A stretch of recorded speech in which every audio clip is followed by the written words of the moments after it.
Le droit public est une notion difficile à appréhender car il fait l'objet d'une double définition, à la fois organique et matérielle.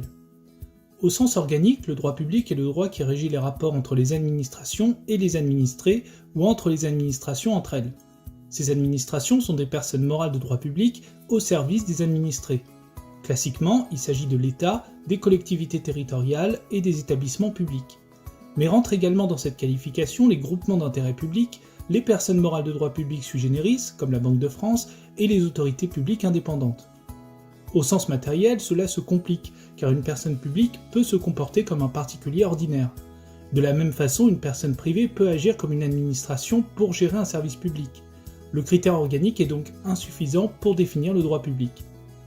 Cela nous ramène au conflit entre les doctrines de Toulouse et de Bordeaux pour trouver une définition plus précise. La première est celle de Maurice Horiou qui distingue les actes d'autorité, relevant du régime de droit public, des actes de gestion, relevant du régime de droit privé. La deuxième est celle de Léon Duguy qui accorde une importance au critère finaliste, à savoir le service public. La jurisprudence a finalement tranché en faveur de la doctrine de Toulouse. Le droit public est donc, par définition, le droit qui s'applique aux actes de puissance publique. Ainsi, les décisions qui incluent la mise en œuvre d'une prérogative de puissance publique sont par exemple soumises au régime de droit public, même si elles sont prises par des organismes privés.